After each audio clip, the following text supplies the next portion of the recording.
Está preparado? Coloque os fones de ouvido e feche os olhos. Que vamos começar mais uma história sobrenatural. Morri por 4 minutos. E voltei com um aviso. Eu morri, literalmente, por exatos 4 minutos. Meu coração parou, e a linha no monitor ficou reta. E o que eu vi lá? Mudou tudo. A maior parte da minha vida foi bastante comum. Sou professor de história, 42 anos, cético por natureza. Cresci ouvindo histórias sobre céu, inferno, reencarnação. Sempre respeitei, mas nunca acreditei de verdade. Até o dia em que tudo mudou. Era uma manhã comum. Estava indo para o trabalho, dirigindo pelo mesmo caminho de sempre. De repente, tudo ficou branco. Não lembro do acidente, nem do impacto. Só me recordo da sensação, como se meu corpo tivesse desligado.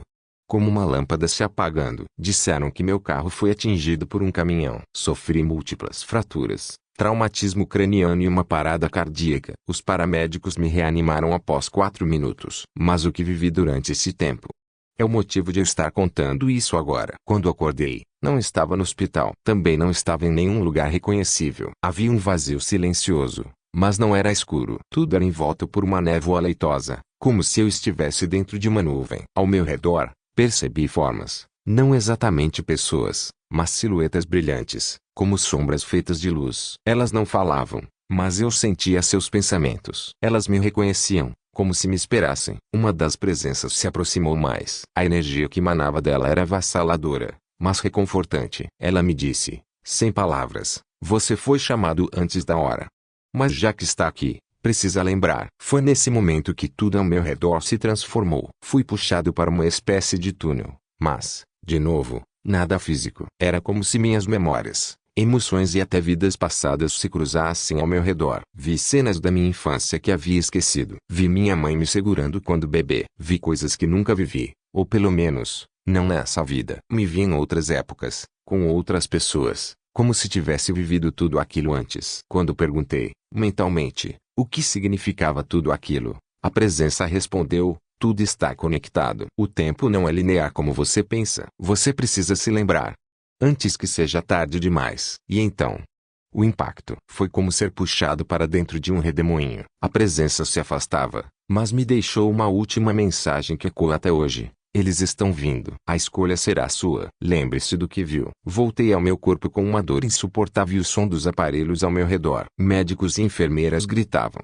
mas tudo parecia abafado, distante. Desde então, nada mais foi o mesmo. Tive sonhos vívidos com aquelas presenças. Recebo visões repentinas de lugares que nunca visitei, mas que conheço com detalhes. E o mais perturbador de tudo, comecei a ver falhas ao meu redor. Momentos em que o mundo parece quebrar, como se a realidade escorregasse por um segundo. Depois que voltei, o mundo parecia o mesmo, mas eu sabia que não era. Comecei a perceber coisas que antes escapavam aos olhos comuns. Foi assim que descobri as fissuras. Os primeiros dias após minha experiência foram marcados por silêncio e confusão. Ninguém no hospital conseguia explicar como sobrevivi à parada cardíaca e ao trauma craniano com tão poucos danos. Um milagre, diziam. Mas não havia nada milagroso no que eu estava sentindo. Começou com sussurros, sons vagos em lugares silenciosos. Depois vieram as imagens, flashes rápidos, como se o mundo ao meu redor estivesse tremendo, rachando, como vidro prestes a estilhaçar. A primeira fissura apareceu no corredor do hospital. Eu estava sozinho, andando devagar com meu soro pendurado, tentando retomar as forças. Então, vi a parede do fundo ondular, como se fosse feita de água. Me aproximei e, por um segundo, enxerguei algo além dela. Um outro quarto. Mas não era parte do hospital. Era escuro, com símbolos desenhados nas paredes e uma figura parada no canto, me observando. Quando pisquei, tudo sumiu. Achei que fosse delírio. Mas quanto mais eu tentava ignorar, mais frequentes se tornavam. Depois que recebi alta, voltei para casa. Minha esposa tentou fingir normalidade, mas eu já não era mais o mesmo. Uma noite, enquanto lavava o rosto no banheiro, o espelho me atrasou. O reflexo se moveu com um segundo de atraso. Comecei a testar, piscava, levantava as mãos, movia os olhos rapidamente. E sempre havia um microatraso. Como se algo estivesse desincronizado. Como se alguém estivesse me imitando. E não era só um espelho. Às vezes, o som ambiente desaparecia por completo por alguns segundos. As luzes piscavam sem motivo. Certa manhã, vi um vizinho atravessar a rua 2 vezes, da mesma forma, com os mesmos passos, Exatamente igual. Um loop. Uma falha. Na semana seguinte, recebi uma carta sem remetente. Dentro, um papel dobrado com apenas uma frase escrita à mão. Você está vendo demais. Encontre Daniel. Fiquei dias tentando descobrir quem era Daniel. Procurei nos arquivos do hospital, nas redes sociais, até encontrar um nome que me pareceu familiar. Daniel Vasconcelos, um enfermeiro que trabalhava no plantão da noite em que tive minha parada cardíaca. Entrei em contato. Sua resposta foi curta, mas suficiente para arrepiar até meus ossos. Já estava esperando. Você precisa saber o que te trouxe de volta. Marcamos um encontro. Foi então que tudo saiu do controle. Na noite anterior, tive um sonho, se é que posso chamar assim. Acordei em um lugar completamente escuro, com vozes falando ao meu redor em uma língua que eu não conheço, mas que, de algum modo, entendi. A mensagem era clara: você cruzou o véu. Agora, carregue a marca. Eles vão te encontrar. Acordei suando, com uma pequena marca em meu ombro direito. Um círculo com 3 linhas internas, como um símbolo ritualístico. Minha esposa disse que não estava ali antes. E de fato, não estava. Daniel prometeu respostas, mas me avisou: algumas verdades não foram feitas para serem conhecidas. E uma vez que se olha para o outro lado também olha de volta. Não é loucura se mais de uma pessoa vê. Não é loucura se alguém te avisa antes. Nos encontramos em uma cafeteria antiga, quase esquecida no centro da cidade, onde o relógio na parede estava parado às 13h33, o que Daniel disse ser simbólico. Ele chegou com um caderno antigo, gasto nas bordas, como se tivesse sido manuseado por décadas. Ele parecia calmo, mas os olhos estavam sempre atentos, como os de alguém que esperava ser seguido. Você passou pela fissura. Poucos voltam. Fissura? Perguntei. Quando o véu que separa as realidades se rompe,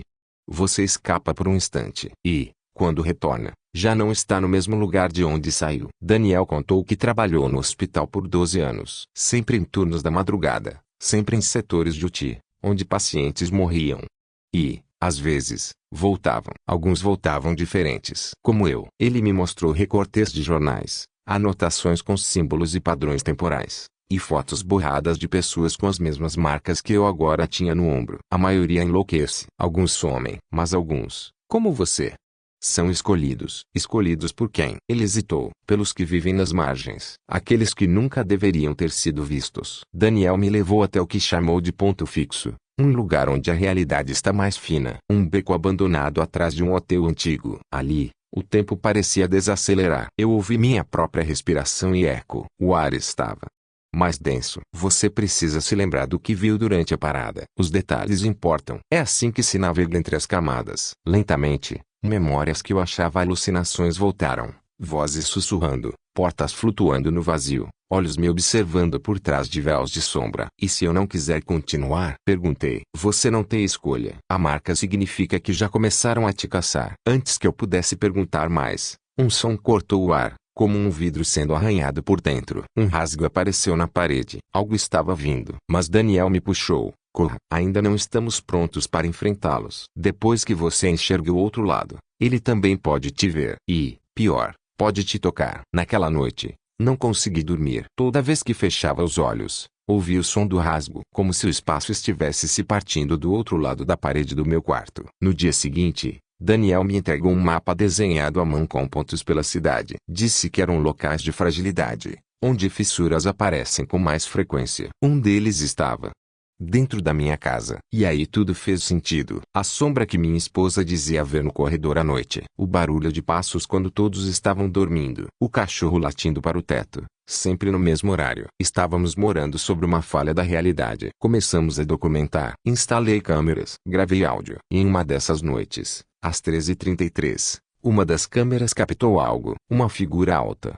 esguia, atravessou o corredor, mas sem mover os pés. Flutuava. Sua pele era acinzentada, sem olhos, com uma abertura no lugar do rosto que pulsava como se respirasse. O áudio captou apenas uma frase em baixa frequência. Ele é nosso agora. Mostrei a gravação a Daniel. Ele apenas assentiu. Você foi marcado para ser um condutor. Eles vão tentar usá-lo para entrar totalmente aqui. Precisamos fechar a fissura da sua casa. E rápido. Daniel trouxe um objeto envolto em tecido negro. Quando desembrulhou, vi um tipo de espelho, mas a superfície não refletia. Era escura como breu líquido. Era chamado de o espelho cego. Ele explicou que, se posicionado sobre a fissura e ativado com sangue de um marcado, ele a fecharia.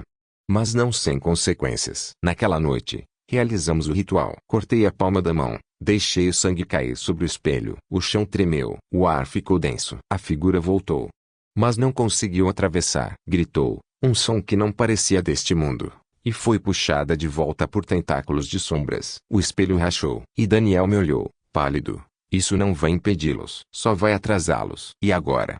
Você está no radar deles. E você? Gostou dessa história? Já aconteceu algo parecido com você? Quer ouvir mais relatos sombrios como esse? Não se esqueça de se inscrever no canal Dimensão Invisível, curtir e ativar o sininho. Se tiver coragem. Lembre-se, o sobrenatural está sempre mais perto do que imaginamos. O próximo relato contado aqui pode ser o seu.